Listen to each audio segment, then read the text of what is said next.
Hello and welcome to Islanders Anxiety from Lighthouse Hockey and the Fans First Sports Network. My name is Dan Saracini. Joining me on this Sunday evening by Zencaster is my friend Michael Leboff. And Mike, let me ask you a question. Let's start with a question right now. Do we even want to see the Islanders in the playoffs? Like, what are we even rooting for here? Like, I'm not quite sure anymore of You what's know, going I on here. I used to always kind of not get mad at people when they would say stuff like that, Hmm. but be like, "Of course you do. You want Sure. by Yeah. hook or by crook, right?" This year, I'm starting to waver even that, and I was always like I said, a fervent believer that if you can get in, get in, and um, yeah, I feel like a broken man, from these because of this team. Hmm. I had a fantasy baseball draft on Saturday night in person, just at a bar. Hmm. And a couple of the people in the league are Islander fans, and they have a different look to them than people that aren't Islander fans. Hmm. And I'm not trying to, you know, this is a obviously very sarcastic podcast, so if this is your first time listening to this, please keep that in your pocket as I make this. But I feel like it's, if you were in 1921 and you're walking the streets of Leicester or Birmingham or Belfast or wherever, you can easily point out the people that were veterans of World War One and the people that weren't. Right. The Islander fans have a look to them right now. Hmm. I definitely have that look to me. I feel very, uh, almost unstable in a way. Like I was just, St. Patrick's Day today, and my mom's side of the family is very Irish, and so we did that. And a couple of people, my mom's best friend is a Ranger fan, and she was there, and she's one of the all-time great Ranger trash talkers you'll ever meet. I've talked about her on the show before, and I think trash talking, in-person trash talking is a dying art form because of Twitter. Yeah. Now it's like, I'm just gonna dunk on this person to my followers, and they'll dunk on me to their followers, and it's Yeah. very, you You know can mute replies and just kind of Right, walk yeah. away. Yeah, There's yeah. no art to it anymore. Right. This lady is, she's one of my favorite people, and Mm. she knows how to, how to give it to me and, like, just really make me shrink into feel like the smallest person on the universe because 'cause I'm an Islander fan, and even she was like, "I gotta leave him alone." Wow. Yeah, he looks shook, basically. Yeah. My uncle's a big Ranger fan, he didn't even bring it up, and after a while, he was like, "Yeah, it's probably a lot harder for you not to hear it Mm. than for me to even, shit on your life." But it's also because, like, we just don't matter to the Rangers right now. We're in a completely different universe to them, and No. but I'm sure that they can just see in my eyes, like, there's nobody home right now because I'm off in a different universe thinking about how mad I am at the Islanders. I'm not, I'm thinking about them 24/7. I just was listening to the radio. This is how far gone I am. I was driving to visit my friend who is up from South Carolina this weekend Mm. with his daughter who was just born a few months ago. First time I'd ever seen her, and on my way home, I'm celebrating Penguins empty net goals because they beat the Red Wings. Right. Like laughing to myself, like someone who just robbed a bank, and the cops are on my tail, and I know how this is gonna end. Mm. Yeah, I'm gonna they're gonna they're gonna get me. Mm. And I'm laughing about it. It's maniacal and it's so frivolous at the same time. And um, yeah, so that's where I'm at. So Well, I mean, I think you're probably where a lot of Islanders fans are at.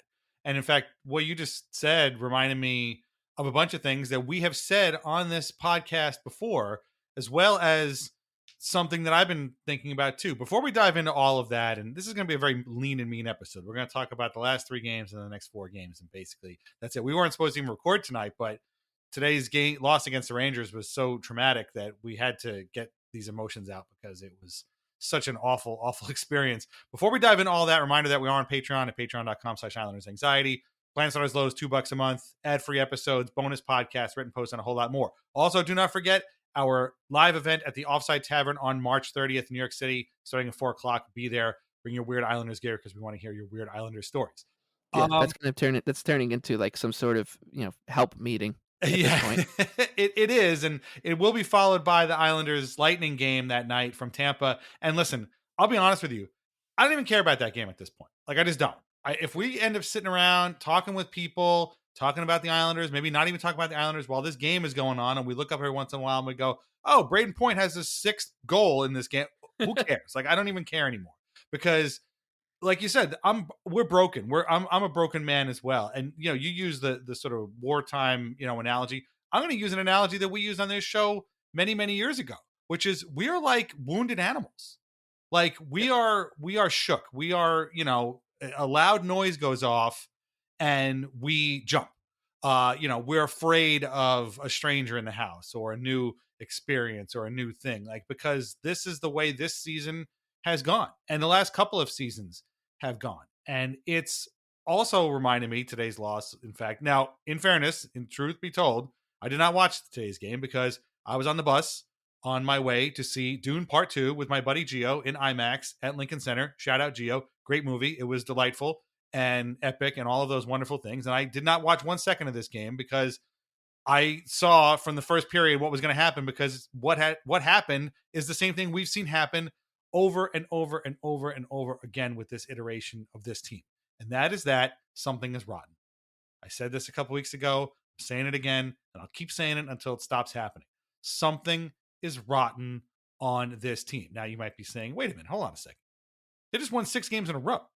And you guys weren't saying something was rotten then. You're right. I didn't. They were winning 6 games in a row, and they looked like a team that had coalesced around the new coach, playing with a lot of energy, a lot of verve, and a game plan, and a lot of will towards taking a playoff spot that nobody else in this conference seems to want. We'll get into that probably in the second half.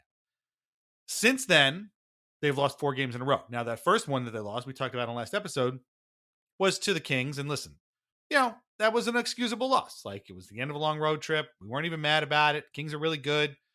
It would have been more surprising had they won that game or even, went to overtime in that game. And so it was like, okay, that's fine. Coming back east, you're playing the Buffalo Sabres, who again had that night when we recorded, were beating the shit out of Detroit. You knew we had Ottawa coming up on a matinee game on Saturday, and then obviously followed up with another matinee game at Madison Square Garden the next night. We talked about how that 6-game winning streak would be worthless if you lost these next few games and didn't get back on another winning streak in spite of all of the things working against you. The Sabres being hot, playing in a matinee game at home, which they always seem to lose, playing again at the Garden after the MetLife game, whatever. And lo and behold, they lost all of them. Now we can say again, something is rotten on this roster. And it gets back to something that you were just talking about, because I have some theories. So let me run this one by you first, because it's something that you kind of just brought up right now. I think that this team thinks that people are intimidated by them. Like they think that people on the other team is coming into UBS or maybe even in their home rink and going, oh shit, it's the Islanders. We got to play them. This is going to be tough. Guys, I hate to be the one to break it to you, but you are not hard to play against anymore. You are not intimidating. In fact, the last time I think the Islanders were intimidating, and you can correct me if I'm wrong, was Game 6 of the second round of the 2021 Eastern Conference playoffs, the game where they beat the Bruins. And yeah, the Bruins, at some points came back and made a game of it, but really the Islanders were very much in control. And every time the Bruins punched them, they punched back even harder into the Islanders. They eliminated the Bruins and then went on to play the Lightning in the Eastern Conference Finals. Was that the last time the Islanders were literally a intimidating opponent to play against? Because I don't think so in the Yeah. last 3 years that they've been. Yeah, I don't think your theory's far off at all. I don't know even if it's that they think that they're intimidating, but it's that they they earned that respect. Mm-hmm. And we said it all along, like the Islanders aren't getting any respect. And then they earned that respect. And then 2 years later, people were like, gave them that respect, except by the time they were doing that, the Islanders were on the other side of it, right? Like in a weird Right. way, Yeah. everybody was everybody was 2 years late onto when the Islanders were deserved the There's- respect and yeah. the identity. of that team, which is Mm, very strange phenomenon that happened. I my in my mind, mm, uh, actually, you know what? I think that that shows me that this team is rotten, mm, and it's part of not being a hard team to play against at yeah. all. I think that is their new Just identity is right. they are um, an they're like the Ottawa Senators or Buffalo Sabres with better goaltending, basically. Yeah. I mean, if they Um, think that they're intimidating to play against, just look at how forwards break into their yeah. zone with no resistance whatsoever. Oh my god, the Rangers I think I, that the Rangers could have played that game for 7 hours. Like, they were having a blast, and I don't blame them. right. Like, that was breakaways, 2-on-1s, Right. against a desperate team. Um, so my theory is that this team doesn't respond. Yeah. They don't respond to anything. Like, the classic things that hockey teams respond to, like, hockey in its simplest form, hockey is just a game of effort. Right. And if you outwork your opponent, you're going to have a good chance of winning. Yeah. And a It's lot very of unique times among sports like that, where yes, the exactly, effort right? is almost half the You job. can work your ass off. You can be the hardest working team in baseball, Yeah. and it won't matter because it's so much of it matters on Right. what the other people are doing on the other team. This sport, the Islanders, they don't they just don't respond to classic hockey triggers. Yeah. And case in point was uh, the well. Here's a stat that I found out. This I looked it up this year, which was the Islanders have lost one game in a row. So one game on an island. Mm. Um, maybe so they won a game and then they lost a game and then they won the next game. Four times this season. They have I think 36 losses on the season. Mm. Now 37 losses on the season. Only four times has it just been a one off. E Everything has been Strings of losses, strings of basically. losses, Yeah. and one of those losses, by the way, was the San Jose Sharks game that they Yeah. blew that 4-goal lead. Right. So, just think about that. You could let's even throw that one out. 3, and one of them was the Red Wings loss where they blew a late 3rd period lead with a 2-goal lead. Mm. That was they'd won 2 in a row, then they lost that game, they blew that game. The Sharks game, they had won a few in a row, Mm. um, and then blew that game, and then won a couple. Other than that, it's basically been this team has just been losing every time they lose, and that was the thing in with the Kings game. We gave them a pass, and they deserved that pass at the time. Right. Yeah. And I think a huge portion of every Islander fan is thinking like, how did they fool me? Mm. I shouldn't have given this team an inch because they take a mile. Yeah. So they lose that game. You expect them. Okay, you got the quote unquote earned loss. You got the excuse built in loss. You're going to have a better effort against the Sabres. Yeah. No, Nope. they don't. Nope. They have a worse effort. And it was 0-0 after the first period in that game because Ilya Sorokin stood on his head. Yeah. And Ryan Pollock did his in between intermissions interview with Shannon Hogan, and Pollock said, "Look, we knew that they were going to come out pushing. This is a desperate team that has won a couple games in a row. They're confident. They're trying to get themselves into a playoff position. We knew that this push was coming, and we had to get through it."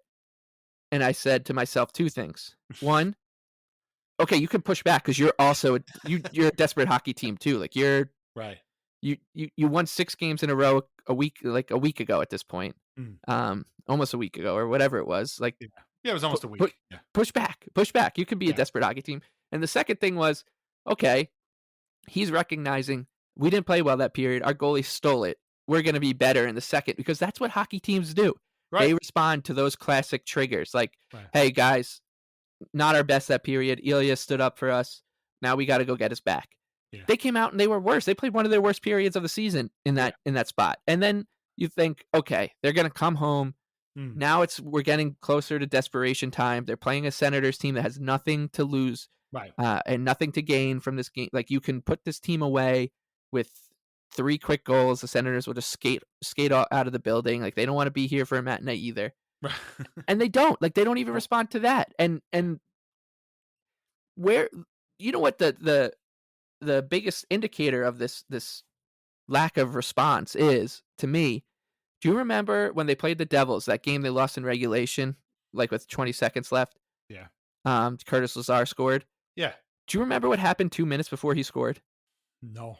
I don't. Anders Lee fought Brendan Smith, Right. Oh, and that's his right. Yeah. blood all over his face, Yeah.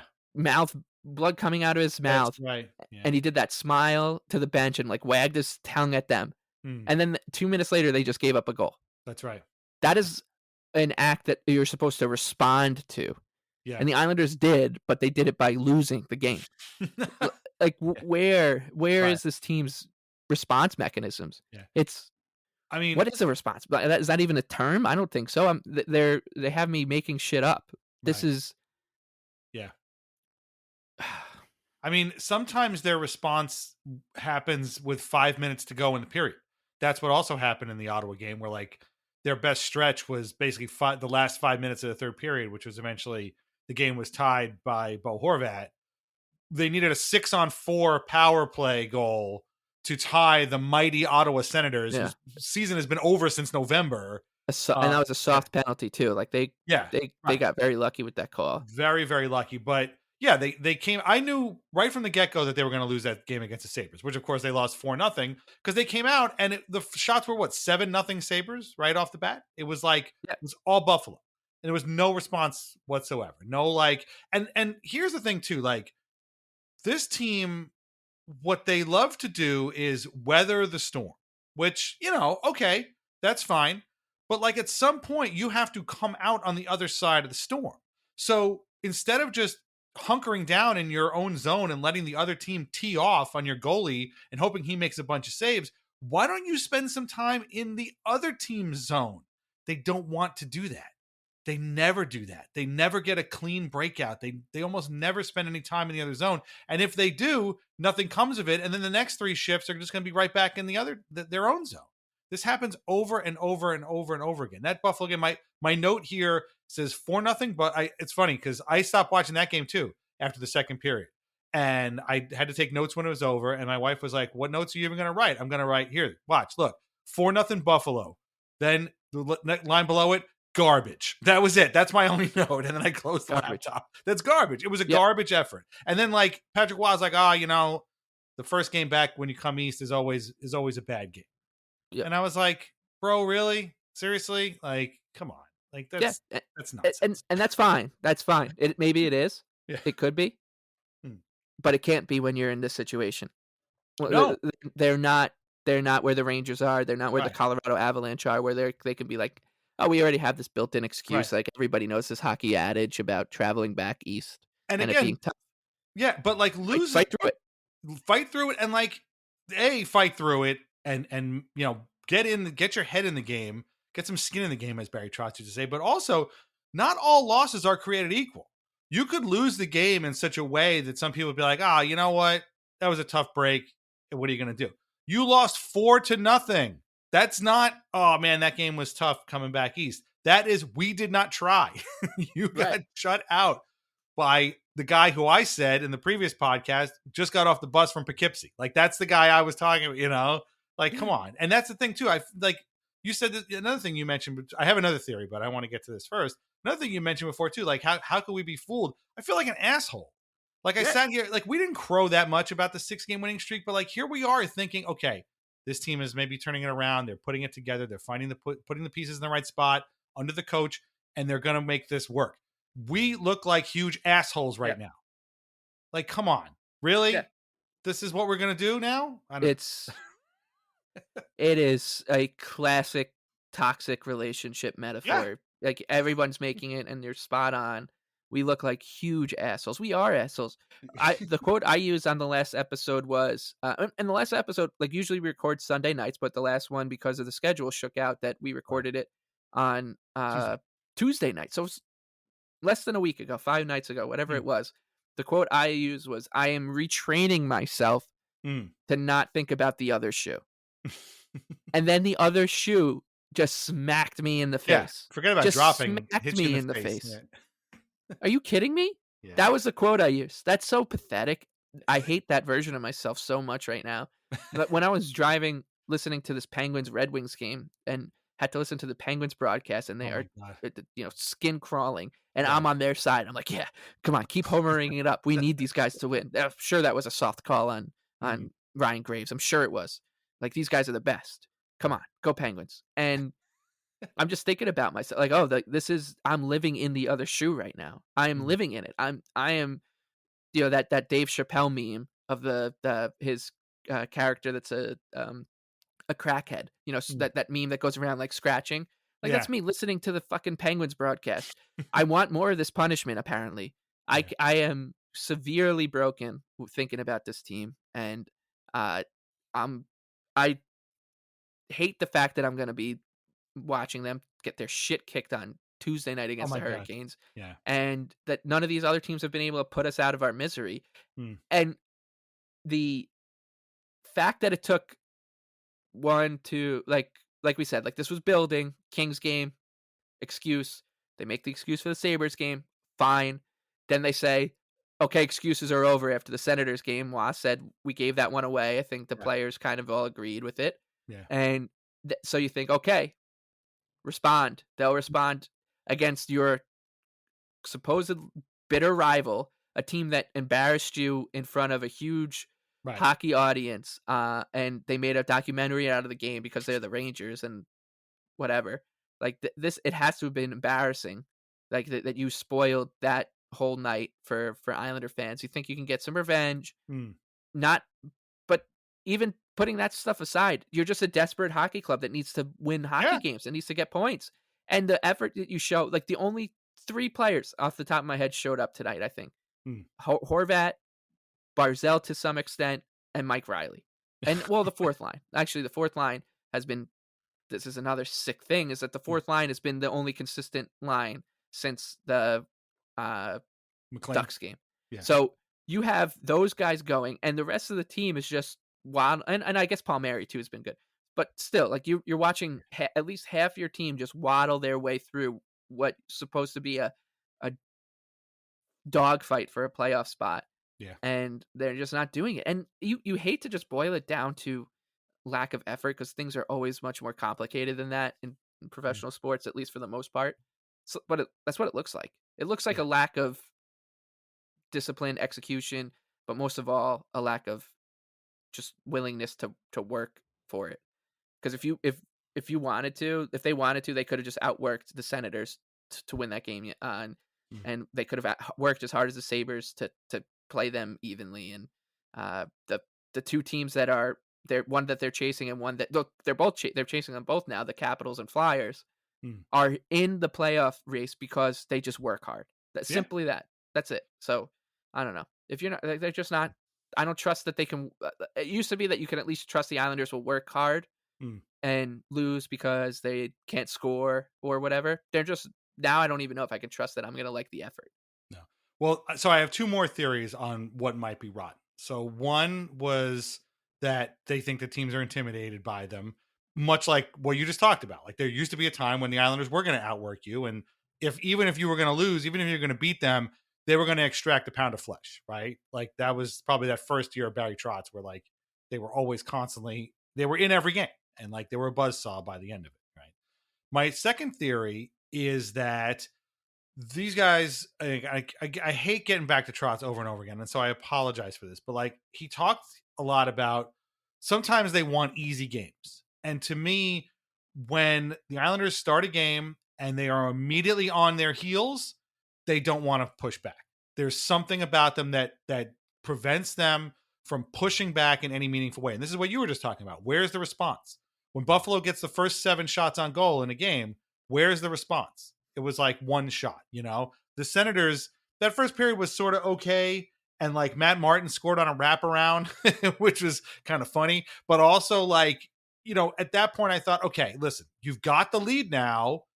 Maybe you can push things in your direction. And they just simply didn't. Like, they just kind of, you know, played okay. And then the second was was garbage. Like the Senators came out from the second and took that game over. And before you know it, it was, you know, 3-2 Ottawa or whatever, or was no, sorry. It would end up being 2-1 Islanders, but that's because Palmieri got lucky, basically. Like he just got lucky in the goal. Corpusalo was terrible in that game. How could you not beat this guy? Like it's just so again, when they're put on their heels, they don't want to respond. And for what and I'm gonna get to my third theory in a second, but like that comes with a lack of something. I don't know what it is. Like they just don't. like you said, they don't respond. They don't do anything to get the game back on track. Like and what happens to me? Does this happen to you too? Like you watch them give up shot after shot after shot, and sometimes they're not dangerous, and sometimes they're they just come far away. But it looks as if the Islanders are waiting for the puck to just sort of drop in front of them, so that they can then gingerly skate it to the red line and dump it in to get a change. Like, does that sound right to you? Or they're just looking to ice the damn puck because they just want to get off the ice. Like that, these things happen all the time, and it's like the worst possible way to play hockey I've ever seen. It's awful. Like Yeah. I don't get it. No, it does look like they're waiting in a Right, weird way. They're waiting for um like just somebody else to right. do Do something. yeah, to do it. And Yeah, um I thought that was evident today, especially. yeah. Uh the the perfect example of just like this entire like the way that this you can sum up this losing streak and this lack of something being rotten, lack of effort, however you want to talk about it, is what you just said, that Palmieri goal, right? Mm. Like the Islanders get a gift. Yeah. The Islanders, I thought they were fine in the first, like you said. They get a gift goal against a goaltender who, for some reason, they were like afraid to just pepper. The Mm. Senators have had the worst goaltending in the NHL all season, and they gave Corpusalo maybe his easiest night. Mm. Um, and they get that gift, and then it was almost like you're saying, like they were waiting just for that to happen again, Right. right? Yeah. Well, oh, that was great. Like maybe that'll be enough. It's just that's maybe what it is. They just think any step forward they take is enough, Yeah.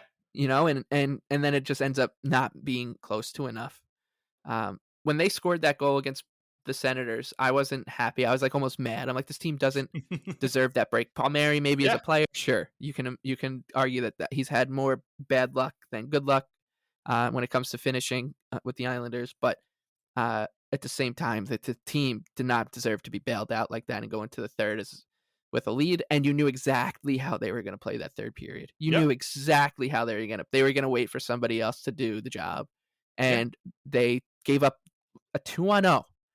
Mm. Here you are, must-win game, up 2-1, luckily, because you don't have your A, B, C, or D game Right. with you at a matinee at Right. home after you just got shut out back-to-back games. Right. You have a lead, and you're gonna just give up a 2-0. Noah Dobson's gonna turn pucks over in the offensive zone twice that lead to a goal, and then a penalty that leads to a goal. Like, what? This is all just playing like an asshole. That's Yeah. what it is, right? Like, I guess that's what you said months ago was just prescient, that Mm. these are, playing like an asshole is the major umbrella here, the big umbrella, and then these, they don't respond, or they wait for somebody else to do the work, or they think Mm. other teams are intimidated by them. Those are like the subcultures of playing like an asshole. We're just digging deeper into the weeds of Mm. assholery right now. And Yeah. I we say it all the time, like the last thing we want to do is hate these guys and like let them ruin their legacies for all the goodwill that they've built up over the years. It's really hard to look at some of them and be like, I just can't stand the sight of a few of them Oh right yeah. now. And I said I was making a joke today that Anders Lee essentially is like a referee right now. That's how he's playing. He's playing So great. the game like a referee, Yeah. where he's just skating around. He doesn't touch the puck. Mm. And then after the whistle blows, and then 3 seconds later, here comes Anders Lee to skate into the scrum and break it up and make sure nobody gets in trouble. Right? Yeah. Like that's essentially his role right now. Yeah. He he's not. It's not even that he's not burying rebounds or scoring chances. Like he's not near them. Like there'll be plenty of rebounds when he's on the ice, and you're like, oh, that's where your net front guy is supposed to just bury that. Zach Hyman Right. scores that. Fucking Chris Kreider scores it. Yeah. Right? Like he's not doing that right now. He's not even in the neighborhood. No. And he's by far the one that's like getting my attention the most, but he's not alone. Oh no. Like, God, the Cizikas, the two guys, the Swedes playing with Cizikas right now, Engvall and Holmstrom, Mm. are just Yeah. they're getting under everyone's skin for good reason. I think Pajot is as well. The defensemen have been terrible. outside of Mike Riley once again, like, I know, which is this isn't insane. just Right. it's Yeah. there's like 6 players you can put to the side and you know who they are, and Mm, everybody else you can make the scapegoat here, and they're all just playing like assholes, and yeah. it's so hard to watch because Mm, like we're really at the point now where after what they put us through last season, doing it again and even worse into more extremes, you're like, I right. don't know if I'm gonna be able to forgive you for this. Like, I it's gonna take some time. No, I agree. And that gets to my third point or my third theory, which is a portion of the playing like assholes paradigm, if you will. And that's that again, these guys we hear all the time, oh, they're so tight, they're like brothers, they're so close, the locker room is so tight. Yeah, well, here's the thing. Maybe one of these days, one of these brothers will grab the other brother by their collar and shake them and say, "What the fuck are you doing out there, man?" And I'm speaking specifically about a play. Adam Pellick in the game against the Senators almost scored what clearly would have been the most embarrassing own goal in NHL history since Steve Smith in the '89 playoffs, if you remember. He's standing to Varlamov's right next to the crease. I don't know what Islander was near him or if any Islander was near him. And he's oh no, there clearly was because he was making this little sort of feathery 1 foot putt of a pass to the guy standing next to him for no discernible reason whatsoever. And of course, the Senators, who at that point were like all over the Islanders, just grabbed onto it and got another couple of seconds of like cycle at it. And I was sitting on my couch. I was by myself. My wife and daughter were out. I'm watching the TV and I'm watching him sort of treating the puck like a Fabergé egg or a Swarovski crystal, bauble or whatever it is, right in front of his own goalie. And I'm literally yelling at the TV, not for the first time this season, what the fuck are you doing out there? What are you doing? And then I did it again later on in the third period. Pajot gets the puck. This was before they tied the game. And he's, time is running off the clock. Again, they're down a goal. They need something to go on. And he's just sort of like skating around. He ends up passing it back into their own zone for some reason. And the Senators again jump on it and they get some more cycle time out. And again, I'm yelling, what the fuck are you doing out there? Why are we not pushing you know how coaches say, "Oh, we got to play a more north-south game. This was too east-west." I said to you in the group chat, this was a south-south game. They didn't want to go north. They didn't want to go east. They didn't want to go west. They wanted to stay in their home. They wanted to stay, hang out around their goalies. Now, maybe Simeon Varlamov is a great guy. I don't know. He seems like a cool guy to hang out with. Like, you can't hang around your own goalie. Go to the other side of the ice and try to score. And this is my other theory on why something is rotten. Nobody wants to tell somebody and get in their face and say, you are playing like an asshole. Right. You are all playing like assholes. Stop playing like assholes. I'm sorry. Like, to me, you mentioned them before. Horvat's playing well. Maybe he's still too new. I don't know. Matt Barzell does not seem like the type of guy who's taking this lightly. Like, he seems like the kind of guy who's probably staying awake with. Maybe I'm wrong. I don't know. He certainly puts out the energy that he gets mad when he loses. This guy needs to step up and tell some of these brothers of his that they're playing like assholes. Yep. And there has been a playoff spot waiting for somebody to take it for half a season now. And they could. They have 15 games left. And that's what's so funny. We're going to talk in a little bit about the next couple of games coming up. They might lose all of them and still come out on the other side being a point out of a playoff spot. Right. Because nobody else wants this. Somebody's got to step up and say, we have to stop playing like this. We can't keep playing like what you were just talking about it, the mental lapses, the breakdowns, the stupid stuff that's just like not conducive to getting anything done. You're just screwing around. What are you doing? Why are we taking dumb penalties in the third? And one of our friends was like, well, Mayfield's hurt, so it won't be, who's it going to be? Well, it turned out to be Noah Dobson, who just throws the puck over the glass. Like, what are we doing? We have Yeah. to stop playing like this. I don't It, know why nobody says it. it's it's so frustrating because we've seen it all year, Right. and we're the ones saying it. Like, it's plain as day. You're playing like an asshole. It's that tough conversation you have with someone. You're like, I Right. think I think you should just take a breather, or You're being a you know, jerk about this. Like, yeah, like exactly, like why? Yes, exactly. Why are you guys fucking being a jerk? Like right. they're jerks. They're just being jerks right now, Right. and it's guys that know better. Hmm. It's killing me. Mm. I that play by Pellick, I how many times have you heard Butchie just go, "Look out!" in the game? The past week, I think I've heard Yeah, 12. He right, does it right. because they keep doing shit like that, and How it's funny is it that Butch seems to care more than they do? yes. Like, Well, Butch that's would have grabbed somebody on the 82 Islanders by the collar and said, "You're playing like an asshole out yeah, there." smack him in the face. Right. And I think, what you said about Barzell is true, like, to Mm, me, Matt Barzell and Patrick Waugh to some extent now, like, they feel like Islander fans to me. Like, I think Patrick Waugh is yeah, probably getting so frustrated yeah. and probably hates these players so much because he loves them so much. He's like, I I get it. I understand why this group has been together, stayed together. Mm, Everybody loves them on the island.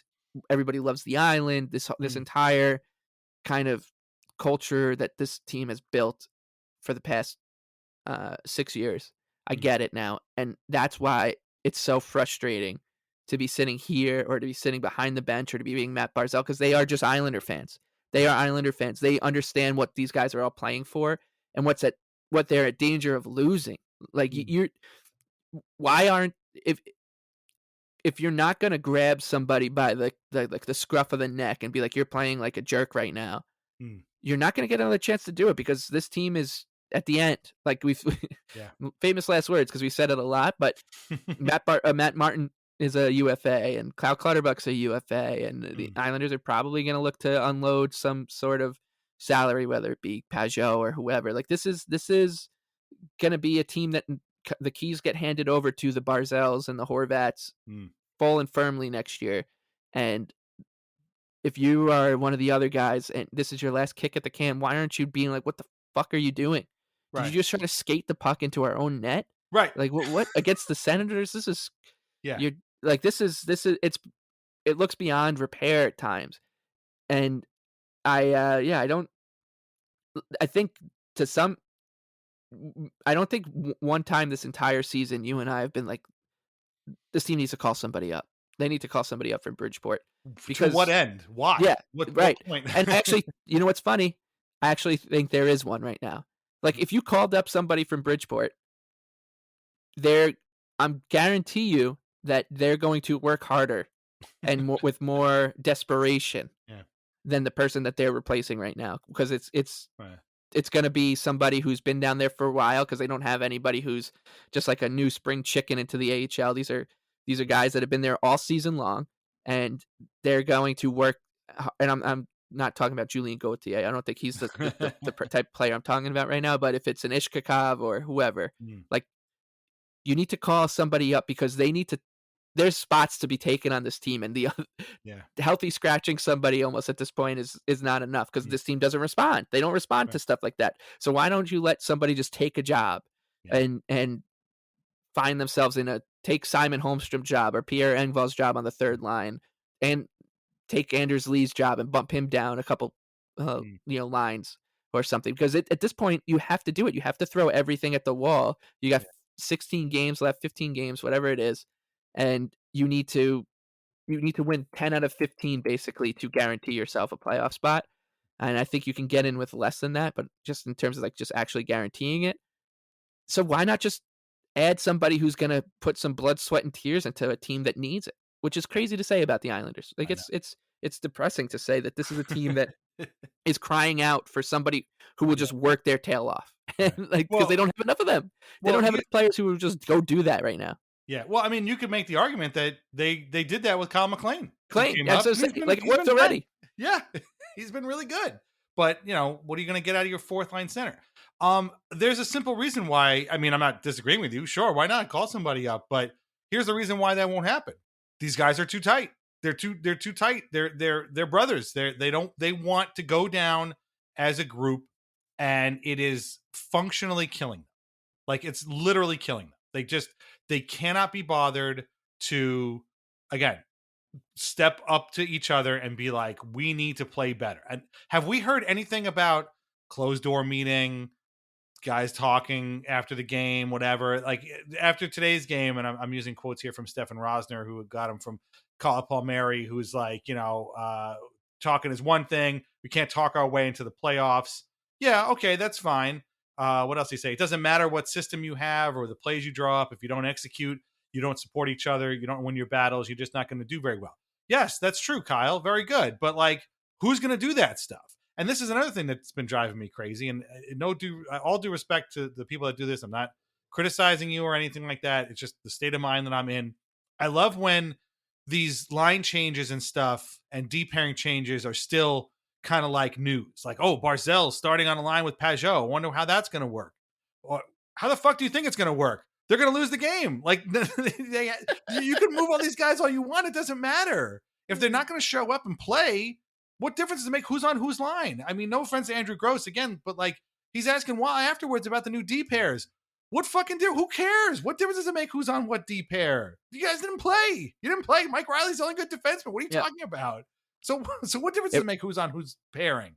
it Like, reminds me of when reporters, like, when Wah would pull his goalie early, hmm, and they would be like, "Oh, man, is that something you're gonna, tell us about pulling your goalie and the strategy behind it. How about you ask him why the team just had to pull their goalie with right? with 10 minutes left in the game?" Because they sucked. They were Y sucking. They sucked. Yeah, So it's just, you know, the only people that are going to pull this team out of this are themselves. yeah, And yeah, the only way they're going to do that is to stop playing like assholes. And if this sounds like you're experiencing deja vu right now, it's because I said the same thing in November under a different coach with the same lineup. yep. Like, they need to stop playing like assholes. And And when we I probably say, said it not yeah, not in that eloquent term, but we said it all last year too. basically, yeah, This is 2 years of this. This is yeah. we're looking at 164 games of just torture. 164 games, and the players that haven't played like assholes we can count on really two fingers: Bo Horvat and Zach Parisi. That's it. Those are the only two guys that haven't played like assholes at any point in this whole time. Yeah, okay, maybe Horvat's had a couple of bad games, but then he wins it in, he scores a wraparound or he wins it in overtime. Like, he's okay in our book. Even Barzell is sort of on the fence. He's been okay. He's going to turn the puck over as often as he's going to steal the puck from somebody else. So you kind of live with that, but that's it. Those are the only two guys that get a pass. I mean, now the knives are out for Sorokin. He was not great in today's game, from what I understand. So like, and maybe he's just cooked because he was seeing more slot shots than Yeah. anybody in the league for 50 games. Like, maybe that's And it. I don't know. Give the guy a there was break. another situation like the Sabres game where he was amazing in the first period. Yeah. Like, the Islanders got out of that first period up 1-0. They were so lucky to do it. They Right. owed their Yes. goaltender a better effort in the second, and then they decided, we That's not scored one against the Rangers. Oh, and we talked so many times about the crazy stats that this season has thrown at us. The mm. 59 games without an empty net goal, the overtime losses, the blown leads. The one that keeps popping up now, it's the stat of choice among the broadcasters is the Islanders have allowed the fewest first period goals in the NHL this season, Yep. and they've allowed the most Yeah. by a wide margin in the second period. It And what that was, tells you is yeah. that this team just doesn't respond. Like, they No. don't. There are games there for them to take and win, or they're going into the second period in a good shape more often than not, Mm. and they don't build off of it, or they don't push back because they are at this point cowards. You talked about there's like been no closed door meeting or Mm. anything like that. You think? I mean, these guys are. It was St. Patrick's Day. They got out of work today at 4 p.m. They probably all were like, "Oh, by the way, that this year's St. Patrick's Day party is going to be at the Lee's house. So everybody Yeah. be there by 6. Shower up. We'll Yeah. see you, and we'll just keep going and being rich dudes on Long Island. That's all great. And Right. we'll figure out the Hurricanes game on Tuesday because it's at home. We're not traveling. We're good. Right. There's no practice tomorrow. We had back-to-back game. We're not going to be practicing. This is Mm. let's celebrate St. Patrick's Day. And here's the thing, and then we're going to take our break. Even if it's not like that, and even if these guys are absolutely stewing in frustration and just angry as shit on the bus ride on the way home, just seething in anger over another loss, the fourth straight loss after a 6-game winning streak, we can't tell. We can't tell. Right, Like, exactly. to us, it looks like you guys are just going to a barbecue or a party for St. Patrick's Day. It looks like you guys are just going to go home and chill out and whatever. That's the way it looks to us. So if it's not that, then you got to tell us, because right now it looks like you guys just don't give a shit. Like, that's how it works. I can only tell you what I'm seeing with my two eyes because I'm not in the locker room or anything. Looks like a bunch of guys who don't give a shit, or maybe 20 guys who don't give a shit and maybe 2 guys that do. So that's where we're at right now. All right. We're going to take a break. We're going to come back and we're going to look at the next 4 games in a row, all of which are this week, and 2 of which are also matinees, and 2 of which are against other teams, one that's had their number forever and one that is also in the race with them. So it's not going to be good, and we'll have more rants about that, I'm sure. So meet us on the other side. And now a word from our sponsors. First is VintageIceHockey.com, where you can get t-shirts, hoodies, jerseys, mugs, and more featuring over 100 classic hockey logos. Vintage Ice Hockey also carries our Al Arbor and the Island merch, and our portion of the sales always go directly to the Center for Dementia Research. Use the code ANXIETY20 to save 20% off an order of 2 items. That is VintageIceHockey.com. Try wines from the Pinot Project. They offer a Rosé, a Pinot Grigio, and a Pinot Noir that was named a 2022 Top 100 Best Buy by Wine Enthusiast magazine. All are delicious, priced at less than $15 a bottle, and available at local wine shops and at UBS Arena. Learn more at thepinotproject.com. Please drink responsibly.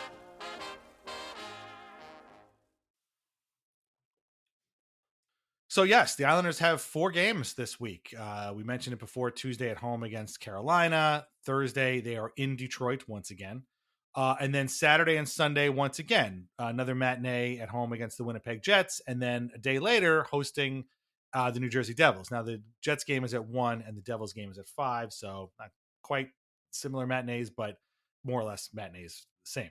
I'm just going to come out and say it. I think they're going to lose all 4 of these games.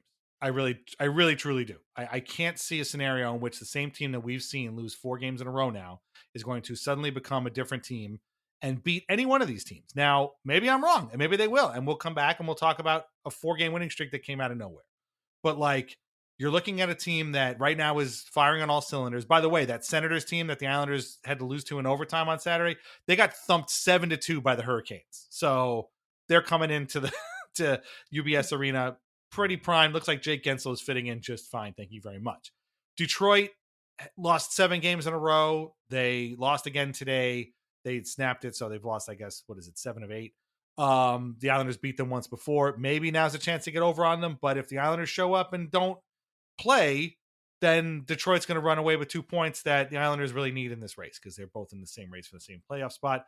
The Winnipeg Jets are amongst the best teams in the league this year, and the New Jersey Devils, who again are probably going nowhere, still probably think of themselves as a playoff team and are going to want to get 2 points from the Islanders. Oh, and by the way, they're going to follow that up with the games against the Panthers and Lightning in Florida. So let's talk about those next week. But anyway, I mean, do you see any way out of these 4 games with any points whatsoever? Or am I just being very, very... No, this is...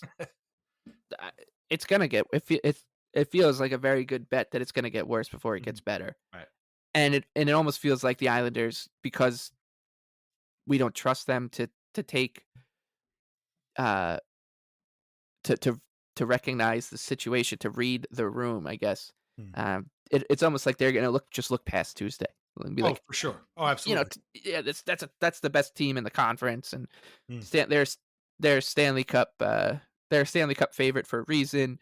Proud of the way that the guys, tried to battle with them. We just came up short, but we'll focus on a huge game on Thursday night.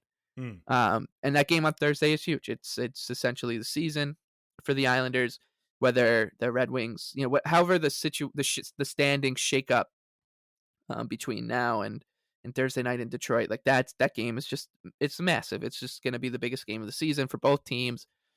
And the Islanders are going to be coming in off of a 5-game losing streak in all likelihood, and both, what's crazy is both teams are going to be in the same spot where the Red Wings had that 6-game losing streak followed by a 6-game winning streak followed by a 7-game losing streak. The Islanders are going to do their own version of that, and they're going to be meeting with a chance to make a huge step forward to a playoff berth. I mean, that game has 3-point game written all over it, right? Somebody's losing that game in a shootout. Hopefully they just turn the lights off and be like, oh, we can't play it. Like, both these teams are eliminated. Yeah. Right. Red Wings, by the way, right now, after their loss to the Penguins today, 1 point ahead of the Islanders at 73 points. But the Capitals are right between them with Right. 73 as well. Because they So, work hard. The right. the Capitals have a -30 goal differential. I keep hearing people bring it up. They're like, the Islanders, the Caps have a -30 goal differential. That's, insane that they're in it. It doesn't matter because they work hard. They in one-goal games, like, they don't shit themselves like the Islanders do. Right. Yeah. They're 10-2 in one-goal games, and they don't blow third period leads, and they don't try to score on their own goal like Mm. Adam Yeah. Pelech did. And their Islanders goal differential, I think, was sitting at -9 Yeah. before the Yeah. Kings game, We talked right? We about talked about that. that, Yeah. and now it's back up to -20, Yep. which really goes to show you, like, just how bad it's been for this team, this week. They are, a psychotic 15-8-10 at home. The Islanders have lost 18 of 33 games at home, and 10 of them are in overtime. Like, everything's so annoying with this team, and when you just put all of it together, you're going to take that team into this week where they're playing a Right. Stanley Cup favorite in the Hurricanes that is just firing on all cylinders for the past 2 months. Mm. Then they're going to take on the team that they're fighting with face to face for a playoff spot on Thursday, and then they're going to play 2 matinees. They haven't won a matinee in a year, I don't think, and They've uh, won 4 in 3 years, from what I get out. understand. I believe Do so. you I have the think numbers there? I'll find it. Rob Taub posted it. I'll look for it. But yeah, it's something Please do, like because I was 4 in the waiting for last 3 somebody to. years. Yeah. And you know what? Honestly, people like it became a kind of, like a joke and whatever, kind of like how we say the same thing about um uh first NHL goals or first career goals for teams coming against the Islanders. But I actually think that the matinee situation is the matinee situation actually is a reflection of what this team is, because they're like, Mhm. yeah, this game kind of doesn't count. It's just happening during the day. Right. Um uh it's we have a built-in excuse. Like, it's weird for a team to get up and like, no, you're you're playing the Senators. Right. I don't care if they're playing this game at 9 a.m. and it's just a street hockey game. No one's wearing a skate. Just do it. Mm. I think it actually is an indicator of just how Yeah. poor the season's gone. And they've got, they've got 2 of them this weekend. One against uh one of the better teams in the Western Conference, and then a team that its entire identity is working hard and Mm. not making life easy on their opponents in the Jets, and then the Devils, who are essentially a little bit better version of the Senators. So Right. yeah, Yeah. I don't. If you're going into this week feeling anything better than that, what you just said, they're going to lose all 4 of these games, and you just hope that they're still Yeah. around. Mm. I don't know. Like, I don't Yeah. know how you can. Yeah. I'm not feeling good. I don't want to watch them. I'm going to watch them, No. and it's going to be Yeah. terrible. Yeah, that Hurricanes game. Yeah, the Hurricanes should come in and just win 8-0. Yeah, right. They probably will. That's an ESPN game, by the way. Oh, perfect. Yeah. Yeah, even better. Yeah, so here's Rob's actual tweet. They have 4 wins in 3 years in afternoon games. It's a joke. It is a joke. Yeah. 4 wins. I mean, I don't know how many matinee games they've played in that time. It's usually about, what, maybe 8 or so a season, maybe 6, something like that. So, let's say it's 6 times 3 is 18. So they've won 4 out of 18, maybe 4 out of 15. It ain't good. However, Yeah. whatever the number is. And it's just the thing about this team. And again, we are being cynical. Maybe they win one of these games, or maybe they win all 4 of these games. It's also, actually, that was the first question I wanted to ask you. Wasn't really what, do we want the Islanders in the playoffs? The real question I was going to say was, in the 8 seasons that we've been doing this, do you ever remember the Islanders winning a bunch of games in a row, like 4, 5, 6, like a significant number of games, and then losing 4 in a row immediately the next week? No. So that one episode is like, hey man, we're doing really well. And the other episode is, I hate these guys. Like, I don't remember ever doing it like that, especially not in the last couple of years. No, and I think what's crazy is you think about before that winning streak too, right? Right. Like, Yeah. we were this Yeah. team. We It's were talking over. about how they were a waste of time. Yeah. So we went from they're a waste of time to, oh man, we just Back got to in it. learn to trust them. We got to trust them. Yeah. These guys are so great. They're a waste of time again. The only situation I can think of is going back to last year again, that they put themselves in a great position to essentially clinch a playoff spot against a dead in the water Capitals team. Mhm. And they came out on a Monday night and they gave up 2 goals on the first 2 shots and never really tried to get back in the game. And you and I were so irate about that game that we We had a podcast right afterwards, Yeah. and then Peter Mrazek and the Blackhawks upset the Penguins, and then the Islanders beat the Canadiens to get in. So like that night, of course, it was a 48-hour insane Yeah. roller coaster, but that was over two separate games. Yeah. This is new uncharted territory for us, and it makes you so. You know what you said last episode that I agreed with, and I said I felt the same way. Was we went to bed and we were like, it's okay to lose a game. Yeah. Sometimes a loss is just a loss. Right. Not every team is going to win every game. Nobody goes 82-0. You got to be okay with this loss. Hmm. I don't know how I'm going to be okay with a loss ever again, Yeah. ever, because this team doesn't lose one in a row. Right. Every loss is 4. Right. Well, they got 4 now, so maybe the next one is a win. You never know. But I was thinking about that too, and I was thinking, okay, so the first one again, that Kings loss. Hey, man, it's okay. You're not going to win every game. You guys won 6 in a row. It's a tough, long road trip. That's fine. So one loss, that's okay. It happens. A second loss, in a back to back, especially if you're shut out for a second time, it's sort of like, what's going on here, guys? Are we okay? Like, is everything cool? Because now you've lost 2 in a row. A third loss, particularly in the situation that they're in right now, and particularly in the situation of giving away a game, as Patrick Waugh said they did to the Senators, now it becomes, what the fuck are we doing out here? And that's where I'm at right now. And especially after this Rangers game, what are we doing out here? What is the plan? How are they gonna pull out a win from one of these games to try and save their season? And here's the thing: again, they're in a situation now; they're a point out, and the Penguins are also involved here. They've got, I think, 69 points or 67 points, so they're right in there. Like, even if they win against the Hurricanes on Tuesday, God only knows what else is going to happen. The Detroit game obviously has an important, a direct impact on this race, but don't think the Red Wings don't know that. They know who's coming up. They know they could look at the schedule too. And then obviously the Jets are, Western Conference team. They probably don't care. They're trying to win their own division. And like you said, the Devils would love to play spoiler and are very much like the teams that have been beating them. They're young, they're fast, they don't care, and they're going to try and win a game and take points away from a team that really needs them. And it's just like, I don't know which of these teams which version of the Islanders is going to show up. And frankly, whichever one does show up might not be good enough. Like, that's where we're at right now. Like, I just can't. And you mentioned it before. I was going to mention this. If you haven't been watching Patrick Waugh's post-game press conferences, you really need to. Not because he's being, kind of, they're not all that intricate or anything, but they're very telling in the sense that, A, he's telling you that we just didn't play well. We gave the game away. We played against a better team today. We lost to the better team. He said that about the Rangers maybe 6 times in 2 minutes, that they were just the better team today. This looks like a broken man. Like you said it right off the top of the show. He looks like he's broken. Like, maybe not broken, but definitely frustrated, confused, and out of, there were a lot of long sighs in the last 2 post-game press conferences. Yeah. Because this one after the Rangers game. A lot of I don't know. I don't know. We were the better. We played against they were a really good, fast team today. And that's it. He just kept praising the Rangers. He didn't really talk about his own team. Like, that's a pretty telling thing too. So Yeah. Like I said, he's an Islander fan.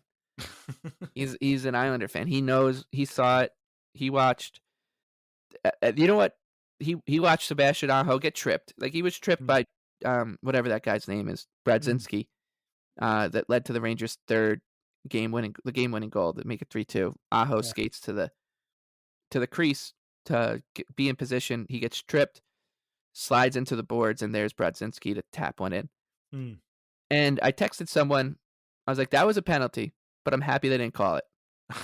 And I think Patrick Waugh probably thought the same thing, because he's like, this team doesn't deserve it. They don't deserve that kind of stuff. And so he's like one of us, watching these things happen, watching the bad breaks all find the back of the net, because they should. Like, the bad breaks are plentiful and they're pathetic, and he knows, like, this is. But the thing is, this team, the one that Patrick Waugh is actually coaching, is not good enough to make their own lucky breaks. No. In the words of John Bon Jovi, you got to make your own breaks.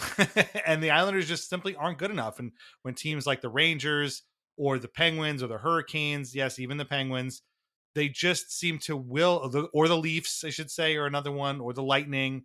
They just happen to will these goals by accident happening. That's because they're trying to make something happen. And the Islanders are trying to prevent something from happening. And I'll give you one guess who's probably going to make out better in that scenario. It's not the Islanders. Like they're trying Yeah, to not prevent something from happening. And guess what? It keeps happening. They keep trying yeah, to prevent blowing 21 third period blown leads this season. 21. 21. Come on. That's a quarter of a season. Yeah.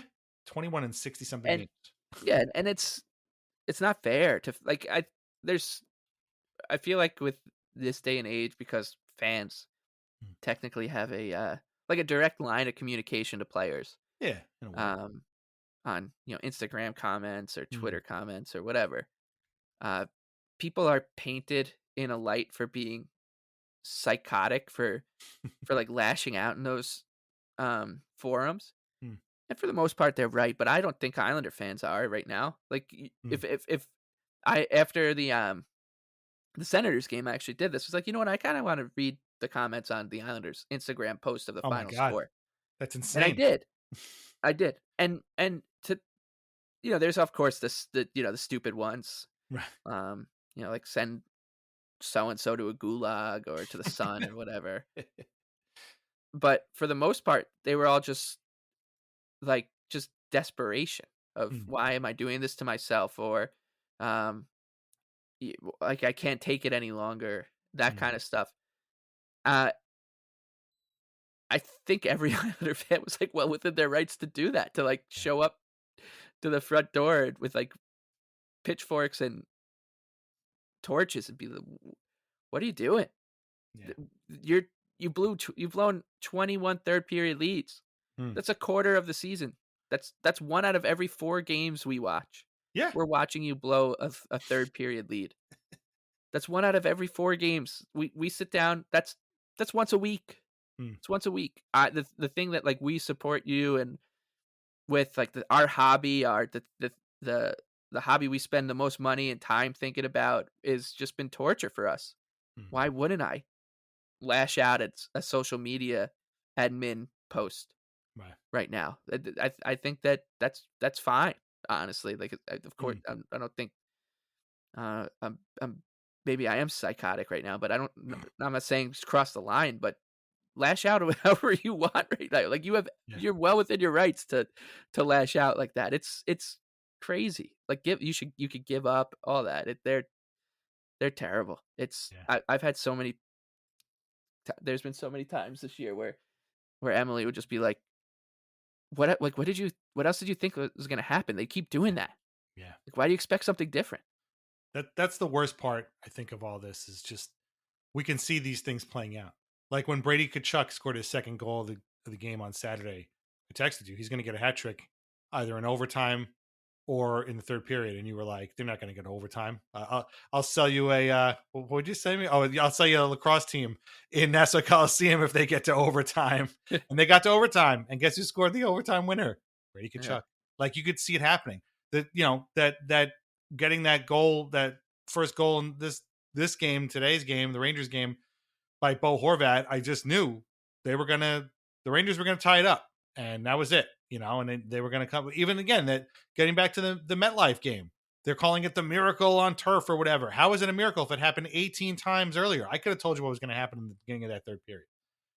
Okay, fine.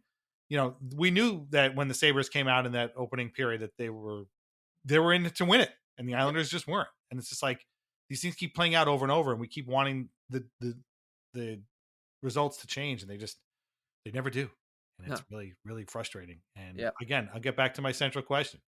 I don't even know if I want this team to make the playoffs. Let's say they yeah, do. Let's say they win 10 out of those next 15, and somehow 90 points is enough to get them in the playoffs because nobody else wins, right? That just happens, and the coin flip happens, and they beat the Penguins on the last game of the season, and they end up in the playoffs. What do you think is going to happen with this team against the Panthers, the Bruins, the Rangers?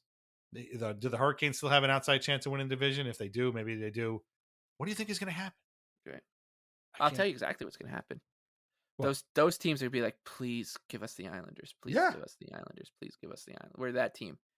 We're yeah, they're during the 6 game winning streak. I was like, oh my god, nobody's gonna want to face this team in the playoffs. right. And they're probably like, "No, please keep winning. Yeah. Please get in. Please find your way into the playoffs. We'd love nothing more than to play Anders Lee in the playoffs right now. Like, I would love nothing more than to I Right.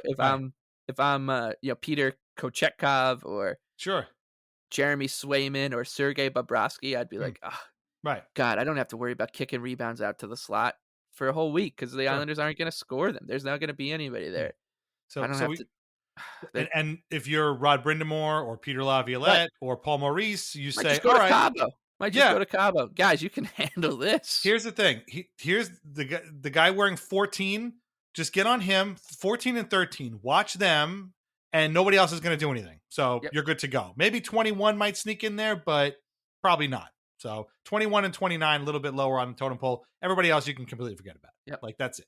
That's And, that's the whole. yeah, and don't worry about it, like, if they've got the if any of their defensemen have the puck on their stick, Right. Just push just him. be ready. Just Yeah. be ready because 'cause they're gonna probably pass it to you. Yeah. They have a propensity to play for us. Yeah. That'd be Yeah, fun. I mean, if these teams are begging for the Islanders to get in. That you were saying, do Islander fans even wanna get them in get themselves in right now? Maybe not, but there are a lot of Islander fans that play for the Carolina Hurricanes and Boston Bruins and Florida Panthers and New York Yep. Rangers right now. Definitely. "Hey, guys, let's get together and watch the Islanders tonight. Mm. Hopefully, they can get in so we don't have to face one of these other plucky teams that are gonna at least work hard." Yeah, it's true. It's true. That's the team that they've become. That's your identity. Great That's the job. identity, yeah, Yeah, that's your identity. Team that yeah. people want to play in the first round. All right. I think we've done enough griping for today. I think this was good to get this out because I think a lot of people are still going to be mad about this weekend on Monday. So we hope that we have helped you get some of those emotions out. We are feeling the same way that you are. And all we can hope for is that they materialize 4 wins out of here, or at least 2 wins. Let's take that. Win 2 of these 4 games. That will be fine. And if you're gonna get one of them, make it the Red Wings game, and I don't know, the Devils game, or the Jets game is what it is. Yeah. But like, try and win one of these matinee games. You do that, you'll be okay. Maybe we'll survive to live another day. Winning But a matinee game. yeah, a matinee game would be nice to have. Okay. Do not forget about our live event March 30th at the Offside Tavern. We're going to start around 4. We are going to record for the final season, the season finale episode of Weird Islanders, the podcast. So bring your Weird Islanders gear. We are partnered with Isles Meetups NYC. So look them up if you're in New York City to go watch a game with. They're great people. And they'll be at the event. So March 30th, Offside Tavern, 4 o'clock, be there. Sign up at patreon.com/Islanders Anxiety for ad-free episodes and bonus content. Follow us on Isles Anxiety Pod on Twitter. Leave us a review on Apple Podcasts and at Spotify, please. Our theme song is Morning Haze by Family Dinner. Listen to more of their music at Bandcamp and at Spotify. And as far as I know, they are still in the UK touring, so look them up. Read Lighthouse Hockey every single day for your most up-to-date Islanders news and discussion. Islanders Anxiety podcasts are part of the Fans First Sports Network. Look up more at fansfirstsports.com. Shop vintageicehockey.com. We have more patches up there of the Islanders Anxiety Club. If you are looking for one, get one there. Try wines from the Pinot Project as well. Mike, where can everybody find you on Twitter these days? The Big Lebowski with 2 E's. Follow Mike at the Big Lebowski. Read and listen to his work at Action Network. Hopefully we've cleared out a lot of the cobwebs that have been kind of clouding your mind this week, or today, I should say. Do you feel any better getting this off your chest, or are you still just as pissed off as you Yeah, were I mean, when I you feel texted me? healthier, Yeah, I I think so. guess, but, like, what's annoying is it's the same cycle, right? Yeah, So, I feel a little bit healthier because I got to yell into, this microphone for an hour, and I'm sure that people listening feel a little bit healthier listening to us yell about, like, the kinda same Mm. sentiments that they have for an hour. Um, and then tomorrow I'm gonna wake up and it's throughout the day. I'm just gonna be like, if they could just win the Tuesday, if they can find a way to get 2 points, just scrap their way to 2 points. Set up a huge game against the Red Wings and find a way to win that one. Like they're right back in it. Like they've Right. got a couple games left with the Doing the Blackhawks and math. and Yeah. the Blue Jackets and the Canadians. Oh my God, I'm gonna get myself amped up for Tuesday night. Mm. And I already hate that person. So Yeah. I'm here on Sunday. I hate the person I was on last Tuesday. I hate the person I'm going to become this coming Tuesday as Mm. well. But I'm gonna get myself all amped up, and then within 2 minutes, it's gonna be Ooh, crystal clear that the Carolina Hurricanes are gonna win that game going away. It's gonna be so quick, and I'm gonna hate that I got my hopes up. Maybe the Red Wings will lose. I think they play the Blue Jackets, though. Uh-huh. So who knows? They can lose to anybody, even if they win. Like, the Islanders will still be within shouting distance of them, Right. and the Flyers perhaps, and then I'll get myself amped up for Thursday night, and it'll go bad again, and so, yeah, I feel healthier, but that might not be a good thing. Yeah, no, I mean, we're all doing the same cycle. We're all doing the same thing. I mean, I couldn't tell you how many tweets I saw that were like, well, Saturday today sucked, but if they beat the Rangers, everything will be okay. And I was like, will it though? Yeah, that was basically my. So we're all doing it. And but then I sent that tweet and was like, you know what? Maybe they will beat the Rangers tomorrow. Like, you never know. So we're all doing the same cycle, and that's why this season has been absolutely exhausting. And with 15 games to go, I can't tell you how this is going to turn out. Although I can tell you, once the Islanders game starts, we can all kind of basically know what's going to happen right from the opening face-off. So we'll be watching. We know you'll be watching, and we'll be back next week at our normal time to sift through the wreckage and whatever happens. So thank you very much for listening. We will talk to you again very shortly. Oh, I keep forgetting. We've put out a bunch of episodes of Weird Islanders, and I keep forgetting to mention them. We did a Justin Papineau episode with our buddy Carrie Haber, and just last week we did another episode with our friend Nick Giglia about the legendary El Único El Cubano Grande Al Montoya. So if you need an uplifting Islanders podcast, check those out because we have a good time. But that is it, and we'll be back next week to look at whatever happens in these next 4 games. All right, take care. Talk to you later. Bye.